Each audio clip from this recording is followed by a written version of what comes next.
మన తండ్రి అయిన దేవుడి నుండి, ప్రభు అయిన యేసుక్రీస్తు నుండి కృపయు సమాధాన క్షేమములు మీకు ఎల్లరికూను కలుగును గాక. ఆమేన్. దయచేసి కూర్చోండి.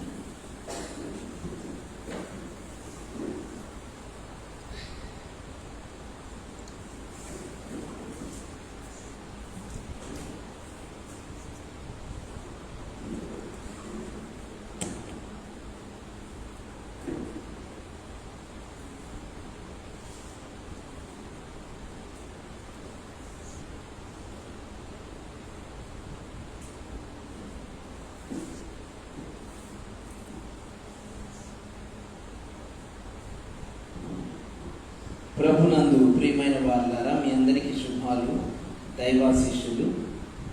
దేవుని మహాకృప చేత ఈరోజు మనమందరం ప్రభు సన్నిధిలో చేరుకొని ఆయన స్తుతించగలుగుతున్నామంటే అది కేవలం దేవుని కృప అయి ఉన్నది.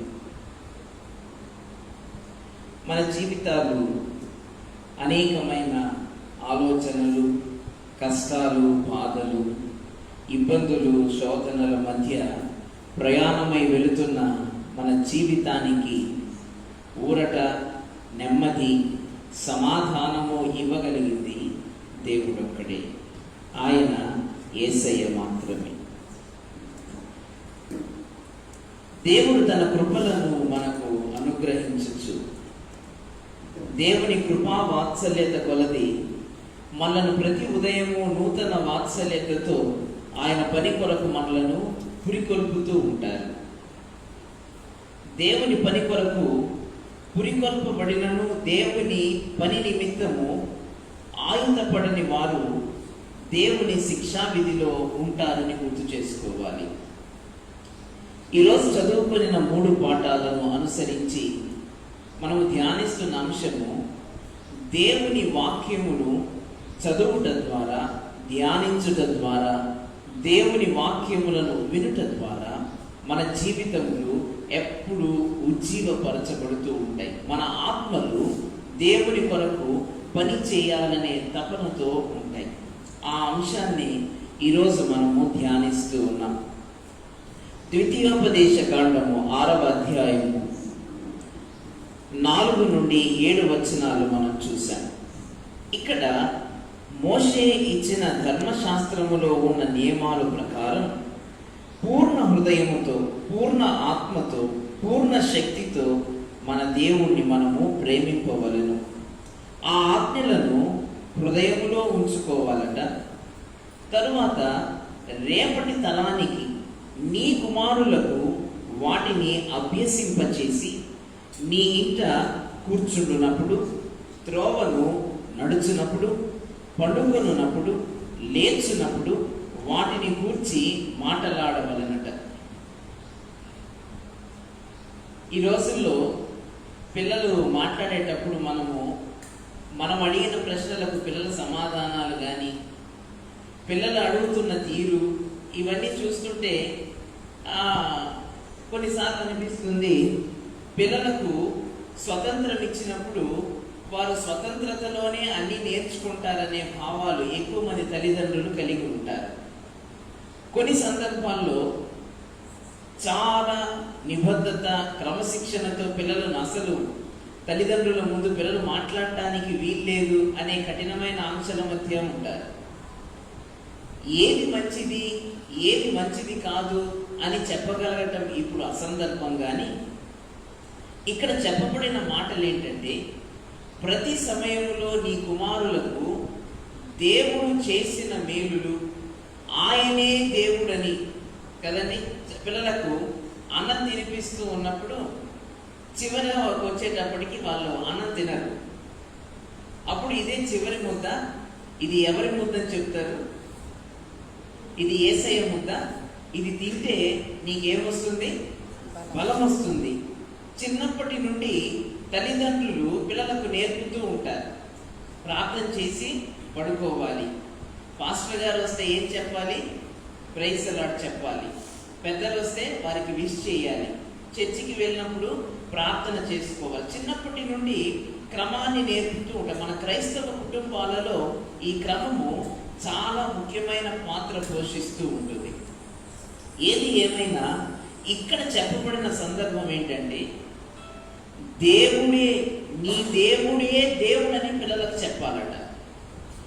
చాలాసార్లు ఇప్పుడు ప్రస్తుత సందర్భాల్లో క్రైస్తవ కుటుంబాలలో కూడా తల్లిదండ్రులు ఎక్కువగా పిల్లలతో సంభాషించే మాటలు ఏవి అని ఒక సర్వే చేశారట. తల్లిదండ్రులు పిల్లలతో ఎక్కువ సంభాషించే మాటలు ఏముంటాయంటే వాళ్ళ చదువు గురించే ఉంటాయటండి. చదువుకో, పరీక్షలు బాగా రాయి, మంచి ఉత్తీర్ణత సంపాదించు, మంచి ర్యాంక్ తెచ్చుకో. పిల్లలంతా నవ్వుతున్నారు, తల్లిదండ్రులు నవ్వట్లేదు కానీ పిల్లలు నవ్వుతున్నారు. నువ్వు బాగా చదవాలి, నువ్వు మంచి ర్యాంక్ సంపాదించి మంచి సీట్ సంపాదించాలి. తల్లిదండ్రులు ఎంతసేపు చదువు గురించి చెప్తున్నారటండి. చాలా సంతోషం.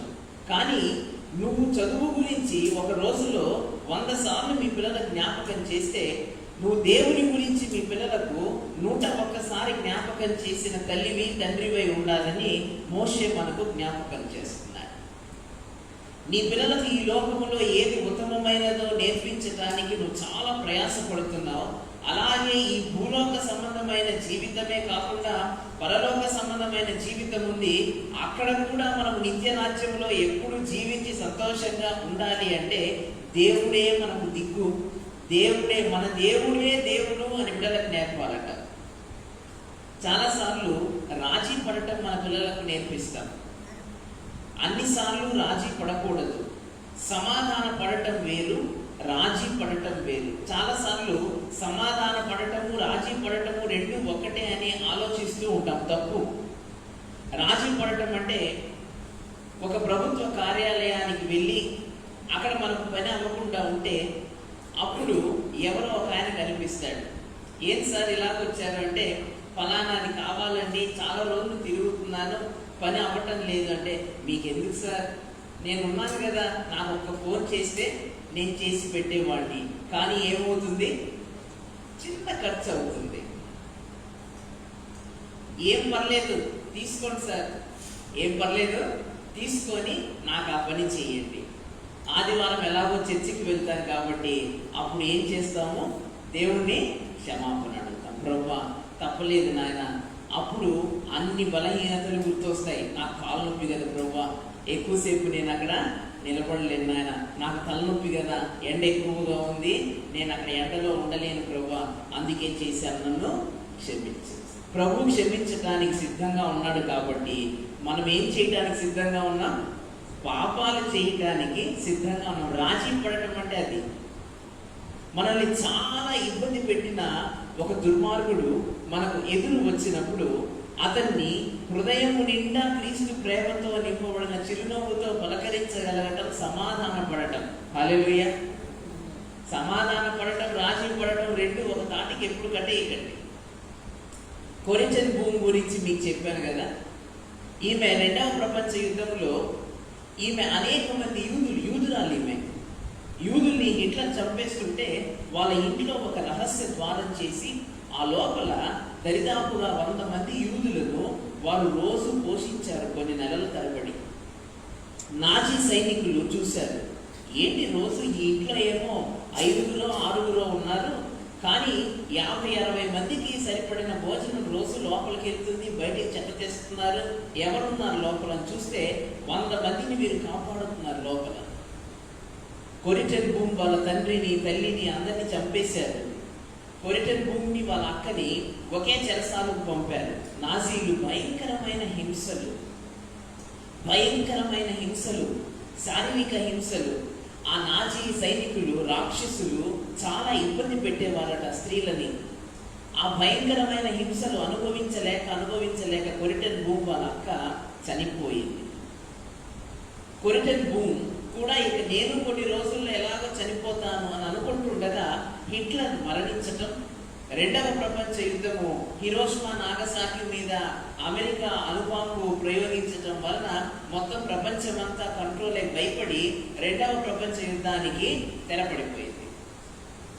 అందరూ నాజీలు ఆధీనంలో ఉన్న వాళ్ళంతా యూదులందరినీ విడుదల చేస్తూ ఉన్నారు. కొరింథీ భూమి అనాథ అయిపోయింది కదండి. చెరసాలకు వెళ్ళటానికి ముందు ఒక మంచి కుటుంబం ఉంది కొరింథీ భూమికి. ఇప్పుడు అమ్మ నాన్న అంతా చనిపోయారు, అక్క చనిపోయింది, అన్న ఉన్నాడు, అంతా మళ్ళీ ఎక్కడో కలుసుకున్నారు. ఇప్పుడు కొరిటన్ భూమ్ ఒక నిశ్చయం చేసుకుందట, నేను జరిగిన ఈ సంఘటన, యేసు నన్ను కాపాడిన తీరు, చెరసాలలో ఆయన వాక్యం నన్ను ఎలాగ ఆదరించిందో నేను ప్రపంచమంతా తిరిగి చెప్తాను. ఒకరోజు ఆమె చాలా అనేక దేశాలు తిరిగి ఈ సాక్ష్యాన్ని చెప్తూ ఉంది. ఎన్ని హింసలు పడ్డాము, ఎన్ని బాధల్లో ప్రభు మమ్మల్ని ఆదరించాడు. ఆ రోజు అంటే కొరిటన్ భూమికి ఇంత సాహసోపేతమైన విశ్వాస జీవితం ఎలా నవ్వింది అని ఆలోచిస్తే, వాళ్ళ తల్లిదండ్రులు చిన్ననాటి నుండి ఆమెకు నేర్పిన తీరు, దేవుని యందు విశ్వాసం ఉంచటం, దేవునిపై ఆధారపడటం అయిపోయింది. చాలా ఆమె కూడా వయసు అవుతుంది. ఒకరోజు ఆమె దేవుని ప్రేమ గురించి ప్రసంగం చేసి, ప్రసంగం ముగించి క్రిందికి దిగుతుండగా చాలా మంది వచ్చి ఆమె దగ్గర ప్రార్థన చేయించుకుంటారు, షేక్ హ్యాండ్ ఇచ్చి ప్రార్థన చేయించుకుంటారు. ఒక వ్యక్తి వచ్చి ఆమెకు షేక్ హ్యాండ్ ఇస్తుండగా ఆమె ఆయన కళ్ళలోకి సూటిగా చూస్తుందట. ఆయన కూడా ఆమె కళ్ళలో చాలా సూటిగా చూస్తున్నాడు, షేక్ హ్యాండ్ ఇస్తుంది. ఆయన అడిగాడట, నువ్వు ప్రసంగం చేశారు కదా మిస్ కొరిటన్ భూమ్, నువ్వు దేవుని ప్రేమ అన్నిటిని అధిగమించగల శక్తి కలిగింది, క్షమిస్తుందన్నావు కదా, నువ్వు నన్ను క్షమించగలవా అని అడిగాడట. ఎవరు అతను అంటే, చెరసాలలో వాళ్ళ అక్కను చిత్రహింసలు పెట్టి చంపేసిన సైనికుడు, నాజీ సైనికుడు యేసయ్యను నమ్ముకున్నాడు. కొరిటన్ భూమి దగ్గరికి సెకండ్ ఇచ్చి అడుగుతున్నాను, నన్ను క్షమిస్తావా దేవుని ప్రేమలో? ఒక నిమిషం ఆగి కొరిటన్ భూమి చెప్పిందట, తప్పకుండా దేవుని ప్రేమలో నేను నిన్ను క్షమిస్తున్నాను, నువ్వు నా సహోదరుడివి, నేను దేవునితో ఈరోజు నీతో సమాధాన పడుతున్నాను. దేవుని ప్రేమలో సమాధాన పడటం వేరు, రాజీ పడటం వేరు. అపవాది ఎప్పుడు రాజీ పడటానికి ప్రోత్సహిస్తూ ఉంటాడు. పర్లేదు చెయ్యండి కదా, బైబిల్ చదవలేదు ఈరోజు, పర్లేదు, నేను రేపు తెల్లవారికి 2 గంటలు చదవాలి బైబిల్, రేపు చాలా అలసిపోయాను కాబట్టి రేపు ఎన్ని గంటలు చదువుతాను? 2 గంటలు చదువుతాను. రేపు టైం దొరకదు, పర్లేదులే, ఎల్లుండి ఎన్ని గంటలు చదువుతాము? 3 గంటలు చదువుతాము.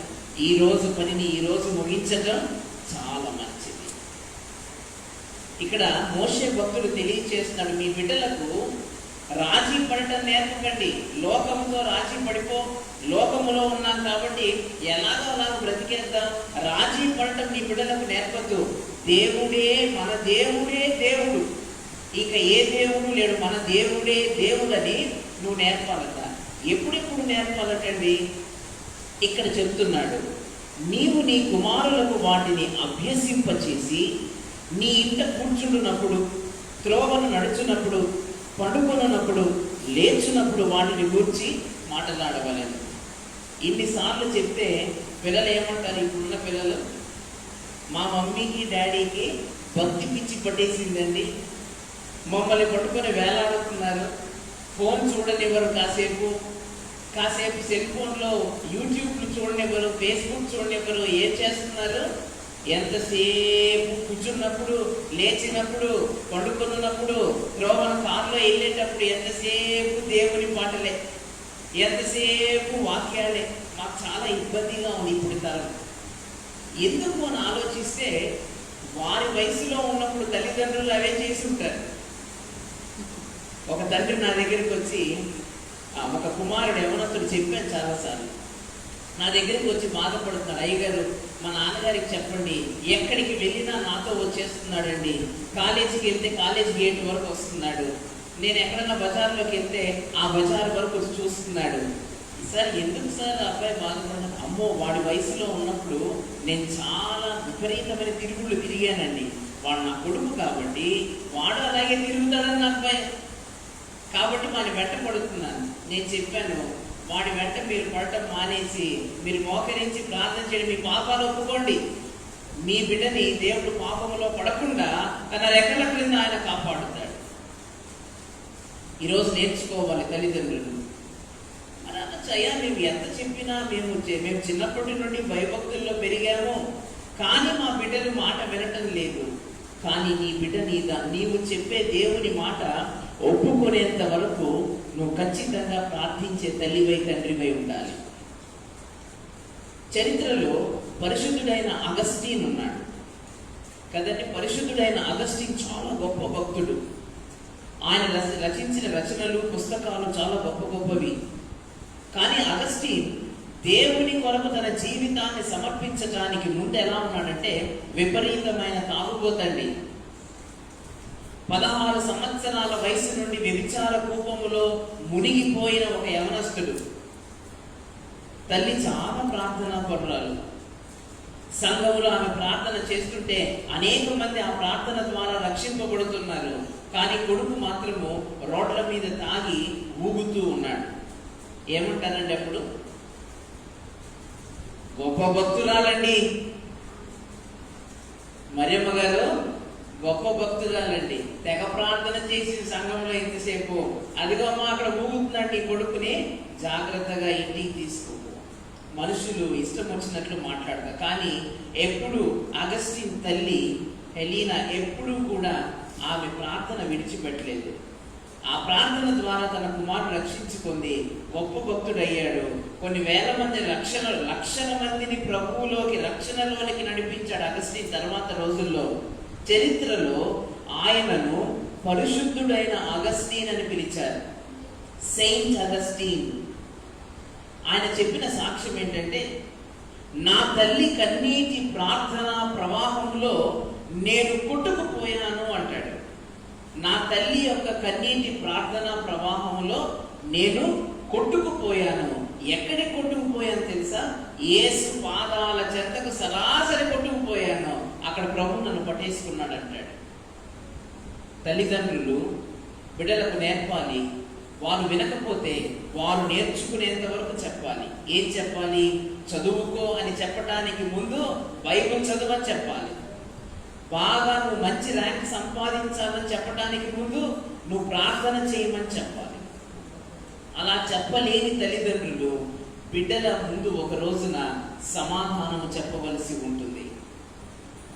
చాలా రోజుల క్రితం విన్న ఒక సంఘటన కథ నేను చిన్నప్పుడు మాస్టర్ గారు చెప్పారు.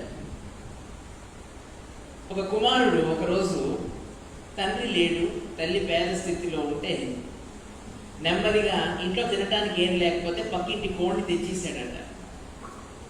వాళ్ళ అమ్మ ఏమందంటే, అబ్బా కోళ్ళు ఎలా మంచి పని చేసావు, ఆయన టకటక వెంటనే క్లీన్ చేసేసి వండేసి ఇద్దరు తినేశారట.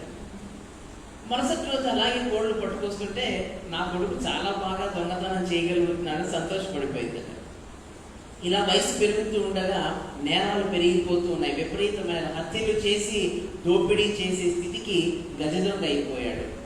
ప్రభుత్వం పట్టుకొని అతన్ని ఉరిశిక్షకు అప్పగించిందట. చివరి కోరిక ఏంటంటే, నా తల్లిని ఒక్కసారి నేను చూడాలి. అమ్మ దగ్గరకు రా అంటే, నా కుమారుడు నాకేదో చెప్తాడు, వీడు దొంగలించింది ఎక్కడో పెట్టుంటాడు సొమ్ము అనుకుందేమో అమ్మ. దగ్గరికి దగ్గరికి రా, నీ చెవులో ఒక మాట చెప్తానని చాలా గట్టిగా చెవు కొరికేసాడటండి. ఎందుకంటే చేతులు కట్టేస్తున్నారు. నా చేతులు విడిపించి ఉంటే ఖచ్చితంగా నీ ప్రాణం తీసేసేవాడిని. ఆ రోజు మొట్టమొదటి నేను దొంగతనం చేసినప్పుడు నువ్వు గద్దించి ఉంటే నేను ఈరోజు ఈ స్థితిలో ఉండను. తప్పు నీదే, కానీ శిక్ష నేను అనుభవిస్తున్నాను, నన్ను ఇక ఉరి తీసేయండి అన్నాడట ఆ యవనస్తుడు. చాలాసార్లు తల్లిదండ్రులు వారి నిర్లక్ష్యము, తల్లిదండ్రుల యొక్క చేతగానితనము, ఏమనుకోకండి మాటలు ఉపయోగిస్తున్నానని, బాధలు, ఇబ్బందులు, ఒత్తిడి, స్ట్రెస్ మన మీద ఉన్నప్పుడు అవి పిల్లల మీద మనం చూపిస్తూ వారి ఆధ్యాత్మిక ఎదుగుదలకు మనం దోహదపడలేని తల్లిదండ్రులుగా ఉంటాం.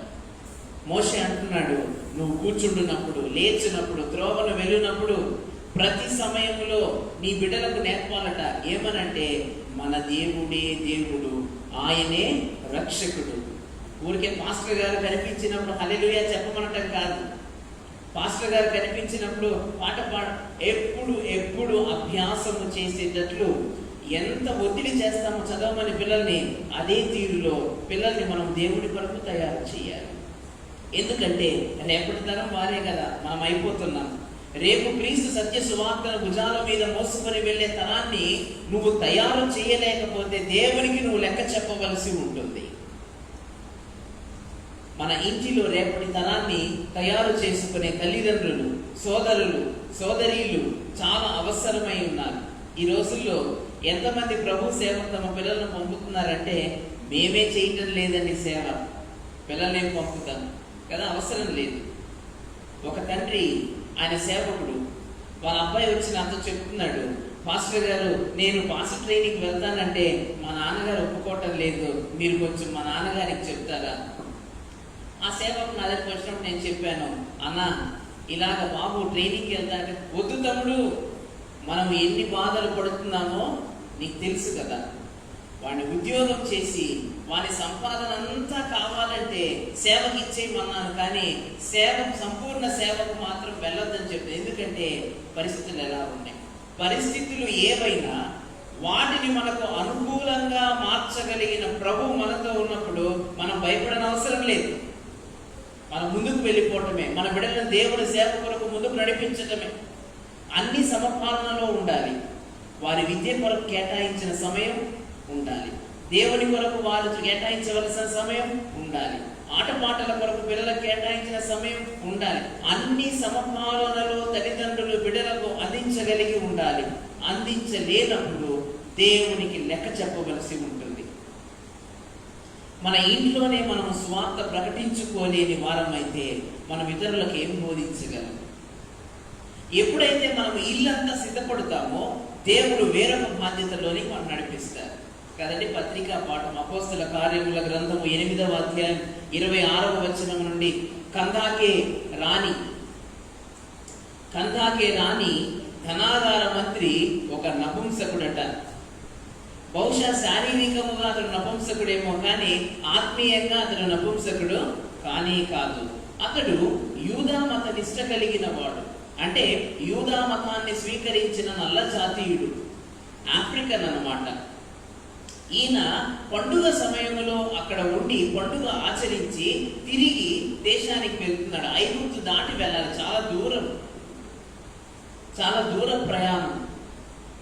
ఈ ప్రయాణం అంతా చేసి వచ్చాడు. బహుశా అతడు యెషయా గ్రంథం చదువుతున్నాడు.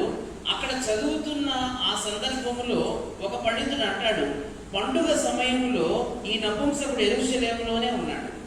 పండుగ సమయంలో ఏం జరిగిందండి? పస్కా పండుగ రోజున యేసయ్యను కలువరి కొండ మీద సిలువకు వేశారు. ఊరంతా గందరగోళంగా ఉంది, అందరూ అవే చెప్పుకుంటున్నారు. ఖచ్చితంగా ఈ నపుంసకుడు కూడా వినే ఉంటాడు. యేసు అనే ఒక ఆయన ఉన్నారు, ఆయనను యూదులు సిలువకు అప్పగించారు. ఇదిగో పిలాతు ఆయన సిలువకు అప్పగించారు. ఎవరైనంటే ఈయనే మెస్సయ్య, నేనే మెస్సయ్య అని చెప్పుకుంటున్నారు. మరి ఈయనే మెస్సయ్య ఆలోచిస్తూ ఉంటాడు ఈ నపుంసకుడు.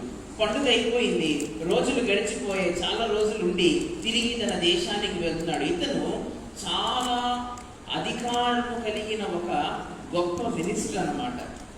ధనాగార మంత్రి అంటే ఆ రోజుల్లో ఆ రాజ్యానికి ధనాగార మంత్రిగా ఉండాలంటే ఆ రాజుకు గాని రాణికి గాని చాలా నమ్మకస్తుడై ఉండాలి.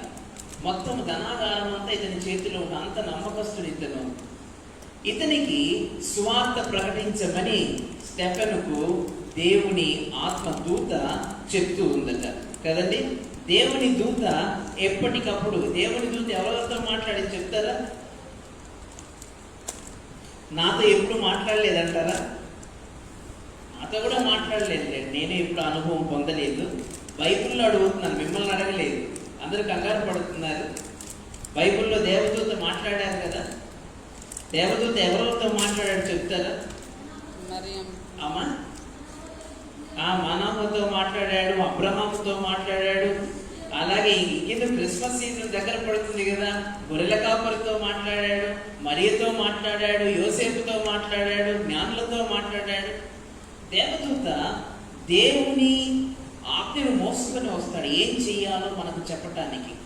చాలా ఉత్సాహంగా వస్తాడు దేవదూత కదా. దేవుని పని ఇదండి, నువ్వు చెయ్యాలి, నువ్వే చేయగలవు, ఈ పని నీకు ప్రభు అప్పగించాడని ఆ ఉత్సాహంతో మనం ముందుకు పరిగెత్తాలి. చాలాసార్లు చర్చికి టైం అవుతున్నా మనము బయలుదేరాం. ఎందుకు చెప్పండి? మొదటి పాట తర్వాత అవసరం లేదు, ఎక్కడ చేరుకోవాలి? మనము వాక్యానికి చేరుకుంటే చాలు. ఆ వాక్యము వినము, మనం సెటిలైట్ అయ్యే లోపు ఏమైపోతుంది? వాక్యం అయ్యేపోతుంది. తర్వాత పోనీ వాక్యం వినకపోయినా ఏమిస్తామో దేవునికి కానుకిస్తాము. కానుక కూడా అయిపోయిందా? పోన్లే, చివరి ఆశీర్వాదానికైనా మనము అందుకున్నాం. ఆశీర్వాదం కూడా అయిపోయిందా? పాస్టర్ గారితో ఏం చేద్దాం? ప్రార్థన చేయించుకుందాం. పాస్టర్ గారు వెళ్ళిపోయారా? పోతే పోయి చర్చి మూసారా? వచ్చే వారం ప్రార్థన చేయించుకుందాం. మనకు చాలా ఆప్షన్స్ ఉంటాయి, చాలా ఆప్షన్స్. ఇక్కడ అన్ని ఆప్షన్స్ లేవు. దేవుని ఆత్మ, దేవుని దూత అరణ్య మార్గములో వెళుతున్న ఈ నపుంసకుడు దేవుని ఆత్మ కొరకై ఆశ కలిగి ఉన్నాడని దేవదూత, క్షమించాలి, ఫిలిప్పుతో ఈ మాట చెప్పగా ఫిలిప్పు వెంటనే పరిగెత్తాడటండి. అతడు తిరిగి వెళ్ళొచ్చు తన రథము మీద కూర్చుండి ప్రవక్త అయిన యెషయా గ్రంథము చదువుతుండెను. నీవు ఆ రథము దగ్గరకు పోయి దానిని కలుసుకొనమని చెప్పాను. ఫిలిప్పు దగ్గరకు పరుగెత్తుకొని పోయి అతడు ప్రవక్త అయిన యెషయా గ్రంథము చదువుతుండగా, ఎలా పరిగెడుతున్నా? రథం వెళ్తుంది, చారియట్ వెళ్తుంది. మేబీ అది చారియట్, అది రథమా లేదా పల్లకీనా, ఎలాగ గుర్రాలు మోసుకొని వెళ్తుందా అనే వివరణ ఇక్కడ లేదు, కానీ వెళుతుంది రథము అని తర్జుమా చేశారు. అది వెళుతుంటే ప్రక్కన ఎవరు పరిగెడుతున్నారటండి? ఫిలిప్పు ఆ స్పీడ్లో పరిగెడుతూ ఉన్నాడు, దేవుని ఆత్మతో నింపబడి. వెంటనే చూసుంటాడు ఈ నపుంసకుడు. చూసి అతని హృదయంలో ఉన్న ఆశ ఫిలిప్పు ద్వారా తీర్చబడుతుందని ఫిలిప్పు కళ్ళలో స్పష్టంగా ఈ నపుంసకునికి కనిపించింది. అందుకే ఆహ్వానించాడు. అతను ఆహ్వానించేంత వరకు నేను ఎదురు చూస్తానని చెప్పలే, ఫిలిప్పే అక్కడ మాట కలిపేశాడు ముందే. ఏం చదువుతున్నారండి? ఫలానా చదువుతున్నాను. అర్థమైందా? ఎవరన్నా చెప్తే గానీ నాకు ఎలా అర్థమవుతుందండి? చాలాసార్లు అంటుంటాం, ఎవరికైనా సువార్త ప్రకటించారా ఈ మధ్యలో అంటే, ఎవరు అడగకుండా ఏం ప్రకటిస్తాం బ్రదర్ కదండి? ఆశ కలిగి ఉంటే మేము వెళ్ళి ప్రకటిస్తాం. ఎవరికి ప్రకటించేస్తాం?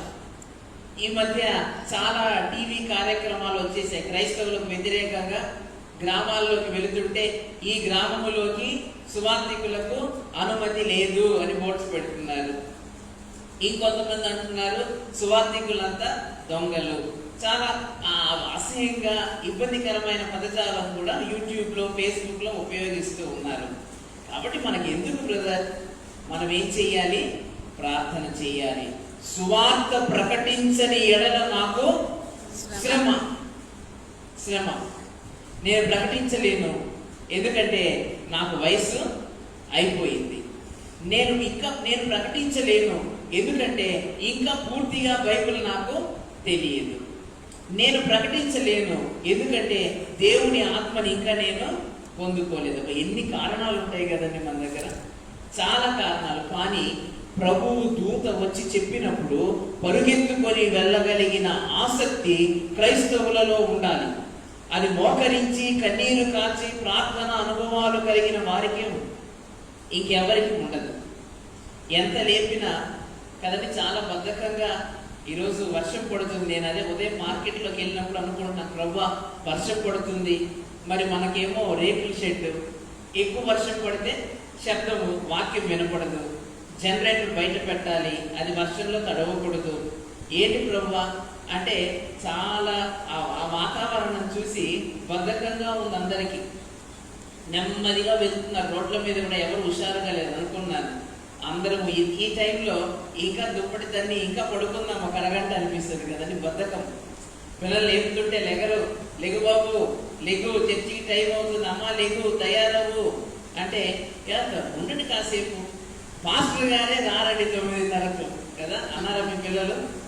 నేను చాలా మందిని ఎక్కించుకొని వస్తాను కదా, చాలా పికప్ చేసుకొని నిన్నే వచ్చి ఇవన్నీ సిద్ధపరచుకొని ఇంట్లో కావాల్సినవన్నీ. బద్ధకం. దేవుని ఆత్మ మనలో ఉన్నప్పుడు, దేవుని కార్యాలు చేయడానికి మనకు ఉజ్జీవం ఉన్నప్పుడు, హృదయంలో దేవుని దూత రాగానే పరిగెత్తడానికి సిద్ధంగా ఉంటాం. ఈ రథం వెళ్ళిపోతూ ఉంది, బహుశా గుర్రాలు అనుకుందాం, గుర్రాలు మోసుకొని పరిగెడుతూ ఉన్నాయి నపుంసకుడిని. రథం వెళ్ళిపోతుంది. ఆ ధనాగార మంత్రి చాలా ధనవంతుడు, గొప్పవాడు కదండి. పరిగెడుతుంటే అంత స్పీడ్గా ఫిలిప్పు పరిగెడుతాడు ప్రక్కన. చూసాడు, ఎవరు నా ప్రక్కన పరిగెడుతున్నాడు వెంటనే ఫిలిప్పు మాట కలిపారు, రథం ఆపండి. ఎవరు బాబు ఇలాగ నేను చెప్పడానికి వచ్చి చదువు అర్థమవుతుందా?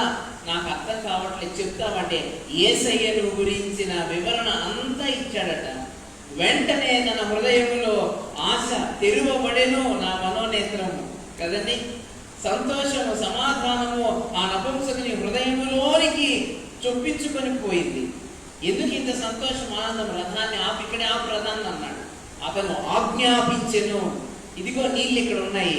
ఫిలిప్పు గారు, నాకు మీరు బాప్తిస్మం ఇవ్వడానికి ఆటంకం ఏమైనా ఉందా అంటే ఏమీ లేదు.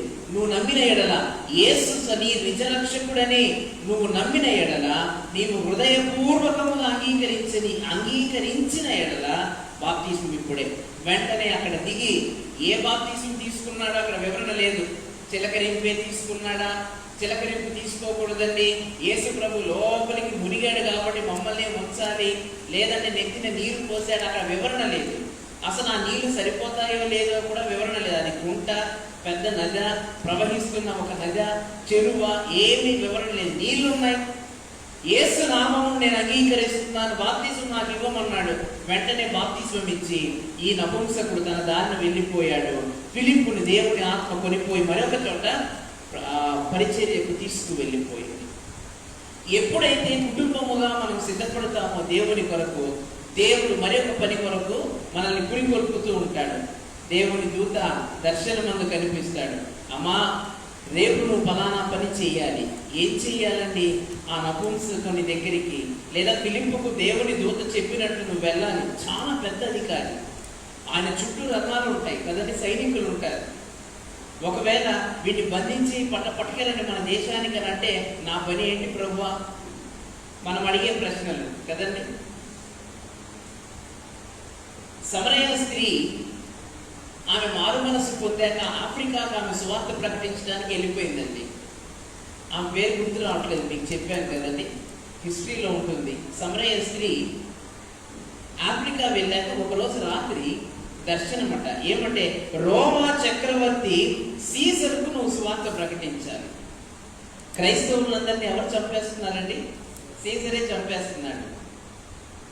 ఏం మాట్లాడాలి ఆమె? 500 మందిని విశ్వాసుల్ని తీసుకొని ఆఫ్రికా నుండి ఆమె రోమా పట్టణంలో కాలు పెట్టిన రోజు పట్టణం అంతా కదిలిందట. భూకంపం వచ్చింది. ఏంటంటే నల్ల జాతీయులు చాలా మంది పట్టణంలో ప్రవేశించి పాటలు పాడుతున్నారు గట్టి గట్టిగా. ఎవరు నడిపిస్తున్నారంటే ఒక స్త్రీ నడిపిస్తుంది. ఎవరు ఆమె? యాకోబు బావి వద్ద యేసయ్య మాటలు విని తన హృదయాన్ని ప్రభువుకి జీవజల ఊటలు ఇస్తాను. జీవనదిని నా హృదయములో ప్రవహింపచేయుమయా.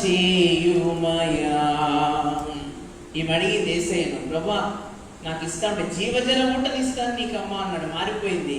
ఆఫ్రికా వెళ్ళింది. ప్రభు చెప్పాడు సీజర్కు సువార్త ప్రకటించాలి. అమ్మ బాబాయ్, సీజర్కే? మనం చాలా భయపడే వ్యక్తి దగ్గరికి వెళ్ళి నిలబడం అంటే నా వల్ల కాదండి, మీరు వెళ్తారా? మీరు వెళ్ళండి, నువ్వు వెళ్ళు. నేను వెళ్ళను, నాకు భయం. చాలాసార్లు ఐడా షాలో అలాగే మా పిల్లలు అంటూ ఉంటారు, నువ్వు చెప్తావా డాడీకి? నువ్వు చెప్తామో నేను చెప్పలేదని భయం. సీజర్ ముందుకు వెళ్ళి నిలబడింది. ఎవరమ్మా, ఎందుకు వచ్చావు, ఏంటి కారణం ఏంటంటే, ఒక పని నిమిత్తం ఒకరు నన్ను పంపారు ఇక్కడికి. ఎవరంటే యేసయ్య పంపాడు. ఏం పంపాడంటే ఆయనే దేవుడని నీకు చెప్పమన్నాడు అంట.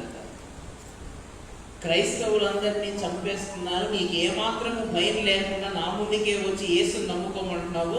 ఎవరు ఈమెను విచారిస్తే యాకోబు బావి వద్ద యేసు ప్రభు ఈమెను రక్షించాడండి.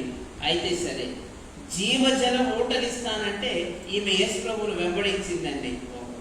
అయితే నీళ్ళ లేని బావిలో తోసేయండి దీన్ని అన్నాడంట.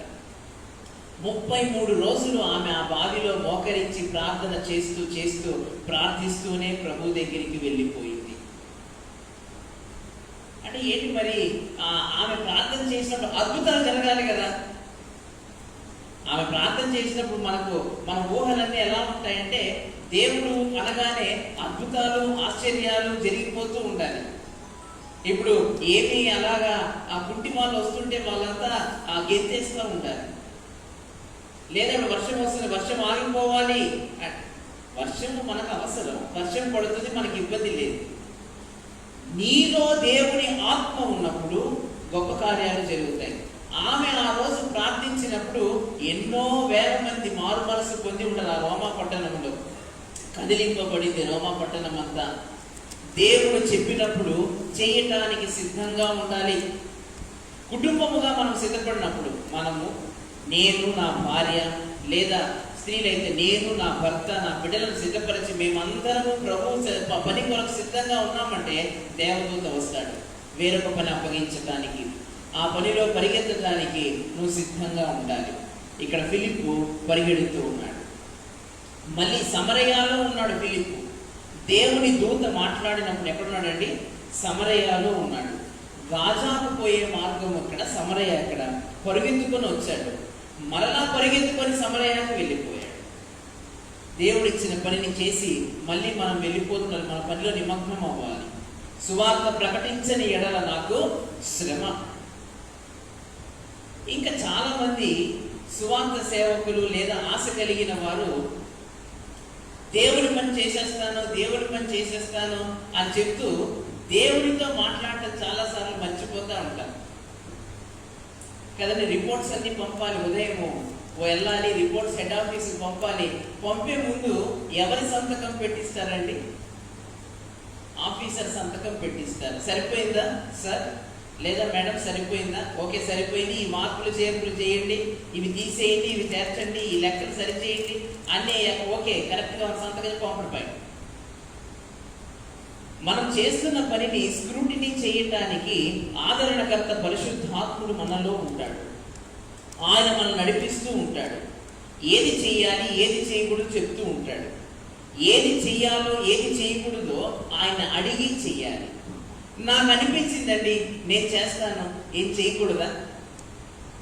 నా ఇష్టం నేను చేస్తాను, చేయకూడదా? నీ ఇష్టం నువ్వు చేయటానికి నీ ఆధీనంలో నువ్వు లేవు. ఎవరి ఆధీనంలో ఉన్నావు?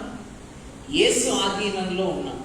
యేసు యొక్క పవిత్రాత్మ ఆధీనంలో ఉన్నాం కనుక ఆయన చెప్పిందే చేయాలి. అయితే నాకు స్వతంత్రం లేదా? మనం ఖచ్చితంగా స్వతంత్రులమే. దేవుడు మనం స్వతంత్రులుగా చేశాడు. ఆధ్యాత్మికతలో, ఆత్మీయతలో మనం స్వతంత్రులం. కానీ నియమములు కలిగిన స్వాతంత్ర్యములో ఉన్నాము, ప్రభువు ప్రేమలో ఉన్నాము. ఖచ్చితంగా ఆయనను అడిగి చేయాలి. ఇప్పుడు చాలా మంది సువార్థికులైన క్రైస్తవులైన ప్రభు కొరకు ప్రయాసపడుతున్నాం కానీ వారు ప్రార్థన చేయటం లేదు. చాలా మంది వాక్యం చదవటం లేదు. ఆత్మల భారం ఎక్కువ ఉందండి మాకు. ఆత్మల భారం నీకు ఇచ్చింది ఎవరండి? యేసయ్య. ఆయన అడగాలి కదా ఎవరికి ప్రకటించాలి. ఇదే జరిగింది సువార్తల్లో. మార్తా, మరియా, లాజరులు యేసయ్య బేతనీ అనే గ్రామానికి వెళ్ళారట. అక్కడ యేసయ్య బోధంతా విందట. ఏం పేరు ఆమె పేరు? మార్తమ్మ. మార్తమ్మ గారు యేసయ్య బోధ విన్నారట. విన్న తర్వాత, ప్రభా మీ బోధ చాలా బాగుంది నాయన, మా ఇంట్లో వచ్చి ఉంటారు. ఆమె ఆయనను తన ఇంట చేర్చుకొనెను. మా ఇంటికి రండి ప్రభా, మీరు చాలా మంచివారు, మీరు గొప్ప బోధకుడు, మా ఇంటికి వస్తారా? యేసయ్య కూడా ఆమె ఇంటిలోకి వెళ్ళారు. ఎందుకంటే ఆయనకు ఆ ఇల్లు, ఆ పరిసరాలు ఆయనకు చాలా ఇష్టంగా ఉన్నాయి కనుక. వెంటనే మాత్రమ్మ, చాలా మంది కదండి యేసయ్య వెంట 12 మంది శిష్యులు ఉంటారు, ఆయనతో వేరే గ్రామం, వాళ్ళందరికీ భోజనం చేయాలి కానీ మాతమ్మ గారు స్పెషల్ వెరైటీస్ చేయాలి కదా. యేసయ్యను ఆమె వంటల ద్వారా ఇంప్రెస్ చేయాలి. చాలా బాగుంది మాతమ్మ నీ వంట, అద్భుతంగా చేశావు. అందరూ వంటలు చేసి వచ్చారా? లేదు, చాలా మంది ఇంకా వంటలు చేయలేదు. చేయకపోయినా పర్లేదు, ఎక్కడో చోట వెళ్ళి తినేస్తాం, ఏం పర్లేదండి. పూర్వం ఇంట్లో చేసుకొని ఆరోగ్యంగా తినేవాళ్ళం, ఇప్పుడు ఎక్కడన్నా తినచ్చు. కరోనా తినేటప్పుడు మాత్రమే కరోనా రాదు, ఇంక మిగిలిన సార్లంతా కరోనా వస్తుంది. మా అత్తమ్మ చాలా బిజీగా ఉందట. యేసయ్యను ఆమె ఇంటికి ఆహ్వానించింది. యేసయ్య బోధ ఇంకా ఏమైనా నాతో ఆయన మాట్లాడతారేమో, బయట చెట్టు క్రింద వాక్యం అయిపోయింది, ఇంట్లోకి వచ్చాడు. ఇప్పుడు నాతో ఆయన మాట్లాడతారేమో అని ఆశ ఉంది కానీ ఎక్కువ పని పెట్టుకుంది. యేసయ్య చెప్పిన పని చేయటం మన పని, విస్తారమైన పనులు పెట్టుకోవటం మన కాదు. మరి ఏమో వచ్చి కూర్చున్నట. మార్త తన ఇంటిలోకి చేర్చుకున్నాం అన్నారు కాబట్టి పండితులు ఏమని నిర్ధారిస్తారంటే మార్తే పెద్దదంటారు, మరి చిన్నదట, చెల్లి, ఇంకా లాజరు చిన్నవాడు. మార్త పేరు మొదట రాశారు కాబట్టి మార్తే పెద్దది అనేది ఉద్దేశం. చెల్లెలు యేసు ప్రభు బయట వింది, మార్త కోపం వస్తుంది. ఇంతసేపు చెట్టు కింద చెప్పాడు కదా ఈయన, వినింది కదా, ఇంట్లోకి వచ్చాక నాకు సహాయం చేయొచ్చు కదా, మళ్ళీ అక్కడే కూర్చొని వింటుంది. ప్రభా నీకు విచారం లేదా? ఇంతమందికి వంట పడుతున్నాను, కష్టపడుతున్నాను, వెరైటీస్ చేస్తున్నాను మీకోసం, మరి అక్కడ కూర్చున్నదే. మరి ఉత్తమమైన దాన్ని ఎన్నుకుందమ్మా మార్త, నువ్వు విస్తారమైన పనులు పెట్టుకున్నావు, మరియా ఉత్తమమైన దానిని ఎన్నుకుంది. ఏంటంటే బోధ వినటం, దేవుని వాక్యము వినటం, దేవునితో సంభాషించటం. Your prayer should be dialogue, it should not be monologue కదండి. మన ప్రార్థనలన్నీ ఎలా ఉంటాయి? చెప్పి చెప్పి చెప్పి నన్ను కాపాడు, బిడ్డలను, నా భార్య లేదా భర్తని, మా అమ్మాయికి సీట్ కావాలి. ఈరోజు నీట్ కదండి, నీట్ ఎగ్జామ్ ఎవరైనా ఉన్నారా? మన చర్చ్లో లేదు. మా అమ్మాయికి నీట్లో సీట్ కావాలి, మా అబ్బాయికి అక్కడ సీట్ కావాలి, మా అబ్బాయికి ఉద్యోగం కావాలి, మా అమ్మాయికి పెళ్లి కావాలి, ఇంకెవరు పక్కింట్లో, అయ్యో పక్కింట్లో పాపం చాలా మరొక అనారోగ్యంతో ఆమెను కాపాడు, అంత ఈయనను కాపాడు, అంత అయిపోయాక మా పాస్టర్ గారు, అమ్మ మర్చిపోయాను పాస్టర్ గారిని, మా పాస్టర్ గారిని కాపాడు, ఆరోగ్యం ఇవ్వండి, మా చర్చిని దీవించండి. అంత అయిపోయాక యేసయ్య చూస్తుంటాడట. ఇంకెంత చేయని అయ్యాక నేను మాట్లాడదామంటే లాస్ట్లో ఏం చెప్తాము? ఆమెన్ అయిపోయి కళ్ళు తెరిచేసి పరిగెడతాడా కాసేపు, మా అమ్మ నేను మాట్లాడతానండి, ఇంకా అవకాశం లేదు. Our prayer should not be monologue. నువ్వే మాట్లాడి మాట్లాడి మాట్లాడి మన ప్రార్థన సంభాషణ అయి ఉండాలి. నువ్వు మాట్లాడాక నీ ప్రభువు నీతో మాట్లాడటానికి సిద్ధంగా ఉంటాడు. నువ్వు అడిగిన వాటిని అన్నిటికీ సమాధానం చెప్పడానికి అవకాశము ప్రభువుకు నువ్వు ఇవ్వవు. మార్త అక్కడ వినేసింది, వచ్చింది, పని చేసుకుని. మరియా ఇంకా ఏదో చెప్తాడంటుంది. ఉత్తమమైన దానిని ఎన్నుకుందమ్మా. అనవసరమైన పనులు మనకు వద్దు. ఎక్కువ సమయం ప్రభు పాదాల చెంత ఉన్నప్పుడు మనము ఎక్కువైపోతాం, ఇంకా నింపబడుతుంది మన హృదయము నింపబడుతుంది. మనం విన్నాను, ఏ మీటింగ్ పెట్టినా ఒక బ్రదర్ వస్తున్నాడటండి, ఆల్టర్ కాల్ ఇస్తారు కదా, రండి ఈరోజు ఎవరు మీ హృదయాన్ని ప్రభువుకి ఇస్తాడంటే ప్రతి మొదటి రోజు వచ్చాడట ఒక ఆయన, రెండో రోజు వెళ్ళాడట, మూడో రోజు వెళ్ళాడట, చూస్తున్నాడట. మూడో రోజు ఒక ఆయన వెళ్ళాడట, ప్రక్కన నిలబడి ప్రభు నన్ను నింపు ప్రభు, నింపు ప్రభు, నింపు ప్రభు అని అడుగుతున్నాడటండి. పరిశుద్ధాత్మతో నన్ను నింపు ప్రభు, నింపు ప్రభు అంటే మూడవ రోజు లాస్ట్ డే కదా అని 3 రోజుల నుంచి ఇతను వెళ్ళటం రావటం చూస్తున్న వ్యక్తి కూడా ఆఖరి రోజు వెళ్ళాడట. చూసి చూసి కోపం వచ్చి ఈ పక్కన ప్రార్థన చేస్తాడు, ప్రభా వీడిని నింపకు ప్రభా, ఎందుకంటే వీడు ఇక్కడ నింపబడి ఇంటికి వెళ్ళి ఏమవుతున్నాడు, పాపం అనే చిల్లులు పడి అంతా కారిపోతుంది ప్రభా, వీడిని నింపొద్దిక, వీనికి బుద్ధి రావాలి, వీడిని నింపొద్దు ప్రభా. ఇలాగా ఎక్కడ ప్రార్థన జరిగితే అక్కడికి వెళ్ళి ఆ సందర్భానికి అమ్మో వాక్యం చాలా బాగుంది, దేవుడు నన్ను దర్శించాడని నింపి నింపి అని ఇంటికి వెళ్ళి కారిపోయే బ్రతుకులు మనవి అయి ఉండకూడదు. We should equip. ఎప్పటికప్పుడు మన హృదయాలను దేవుని ప్రేమతో నింపుకుంటూ మనము దేవుని కార్యం కొరకు ముందుకు వెళ్ళాలి. విస్తారమైన పనులు, ఉద్యోగాలు, బాధ్యతలు, పరుగులు. దేవునికి సమయము లేదు. ఎక్కడున్నారు సార్? కరెక్ట్గా ఆ రోజు ప్రార్థన, ఆ రోజు ఏదో ఉంటుంది మన కార్యక్రమం, అప్పుడు ఎక్కడున్నారు సార్ అంటే అప్పుడే ఏదో పని పెట్టుకుంటాం, ఏదో ఒక చోట ఉంటాం. ఏమంటే ఎప్పుడన్నా నేను కాకపోతే ఇంకొకరు చేస్తారు దేవుని పని, కానీ ఈ పని నేనే కదా చెయ్యాలి. అబ్బా ఎంత మంచి మాటలు చెప్పగలమో. మనల్ని బైబిల్ రాయమంటే అద్భుతంగా రాస్తాం మేము, కానీ అది దేవుని వాక్య ఏ హృదయాన్ని కూడా తిప్పలేదు. భగత్ సింగ్ గారు 1970లో మెడ్రాస్లో కన్వెన్షన్స్ పెట్టారట. ప్రభు పెట్టమన్నారటండి. ప్రభు పెట్టమంటే కన్వెన్షన్ పెట్టారట. మొదటి రోజు అయింది, ఏ రోజు ఆ రోజే భోజనాలటండి. ముందు రోజు అంతా మొదటి రోజుకు ఈ బస్తాలు, రెండో రోజుకి ఈ బస్తాలు, మూడో రోజుకి ఏం ఉండబడ్డ. మొదటి రోజు అయిపోయింది, రెండో రోజు కోసం ప్రార్థన చేయటమే. పంజాబ్ నుండి వచ్చిన ఒక సేవకుడు వాక్యం చెప్తున్నాడు, తర్జుమా చేస్తున్నారు.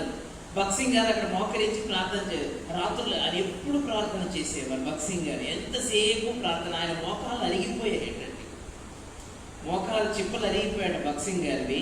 ఆయన ప్రార్థన చేసిన స్థలము గుంటలు పడిపోయాడు ఆయన గదిలో, అలాగే ఉంచారు. ఇంకా ప్రార్థన చేస్తున్నారట.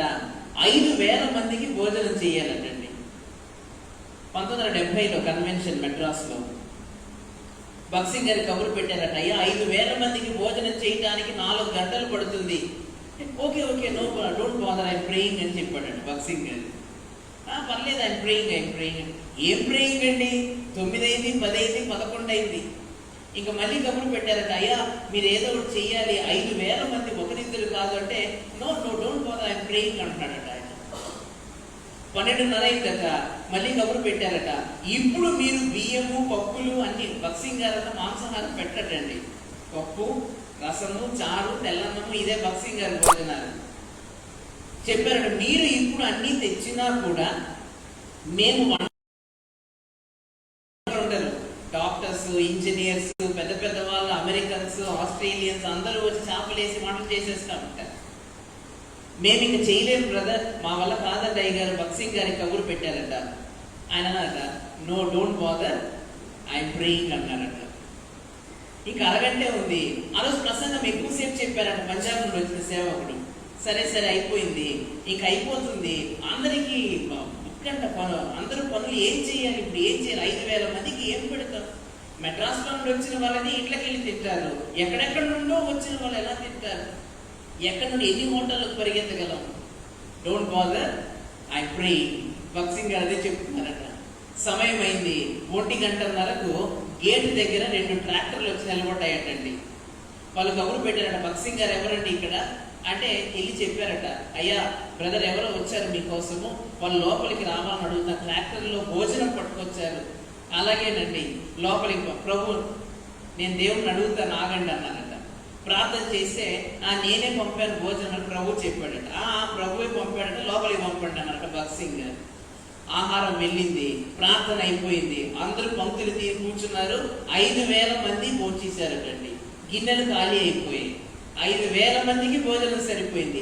ఎవరు పంపారంటే, ఆ ఊర్లో చాలా ధనవంతుని కుమార్తె వివాహం జరుగుతుందట.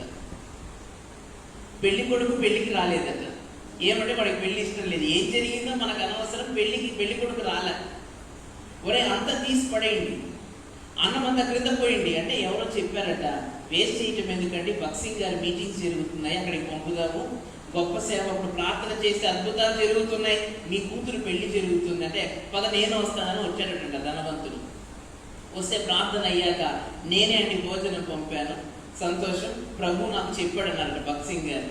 నువ్వే పంపావని తెలిసిన ఆయన, ప్రార్థన చేస్తాను నీకోసం. ఆ మరుసటి నెలలో ఇంకా గంభీరంగా ఆయన కుమార్తె పెళ్లి జరిగిందటండి. ఆయన కుటుంబం అందరూ యేసు ప్రభు నమ్ముకున్నారట. విస్తారమైన పనులు అవసరం లేదు. భక్సింగ్ గారు అంటున్నారు, అయ్యా 5,000 మందికి భోజనాలు చేయాలి, డోంట్ బాదర్, ఐఎమ్ ప్రేయింగ్. మోకాళ్ళ మీద ఉండిన క్రైస్తవులు దేవుడు ఎప్పుడు చెప్తాడు, ఏం చెయ్యాలని ఎదురు చూస్తూ ఉంటారు. మోకాళ్ళ అనుభవం కలిగిన క్రైస్తవులు తమ బిడ్డలను దేవుని కొరకు పెంచుతారు. మోకాలు కన్నీటి ప్రార్థన అనుభవాలు కలిగిన క్రైస్తవులు ఎప్పుడు ఎక్కడికి వెళ్ళమన్నా పరిగెత్తటానికి ఫిలిప్పు వలె రథముతో కూడా పరిగెత్తగలిగిన శక్తి ఉండదు ఫిలిప్పు. ఆ కుర్రాలు చాలా వేగంగా, హైవే కదండి, గాజాకు వెళ్ళే మార్గం అంటే యెరూషలేము నుండి గాజా కంటే చాలా పెద్ద రోడ్ అయి ఉంటుంది. మట్టి రోడ్లైనా చాలా వేగంగా ఆ గుర్రాలు పరిగెడుతూ ఉంటాయి. ఆ గుర్రాలతో పాటు పరిగెడుతున్నాడు ఫిలిప్పు. శక్తి ఉండకపోవచ్చు, కానీ ఆ పని చేయటానికి దేవుడు మనల్ని శక్తిమంతులుగా నిలవబెడతాడు. సువార్త ప్రకటిద్దాం మొట్టమొదటి ఇంటిలో, తరువాత దేవుడు చెప్పిన వారికి, తరువాత ఈ సువార్త అంతా ప్రకటించడానికి ముఖ్యంగా దేవునితో మనకు సహవాసం ఉండాలి. ఆయన ఏం చెప్తున్నాడు, మన ప్రార్థన ఎప్పుడు కూడా మనమే చేసే మోనోలాగ్ అయి ఉండకూడదు. చెప్పి చెప్పి చెప్పి చెప్పి ప్రార్థన అంతా అయిపోయాక ఏం చెప్తాం, ఆమెన్. కొంతమంది ఆమెన్ చెప్పకముందే కళ్ళు తెరుస్తారు, కొంతమంది ప్రార్థన అంతా కళ్ళు తెరుచుకునే ఉంటారు కదండి. ఏమంటే ప్రభు నాకు కనిపిస్తున్నాడు లేండి నా ముందు.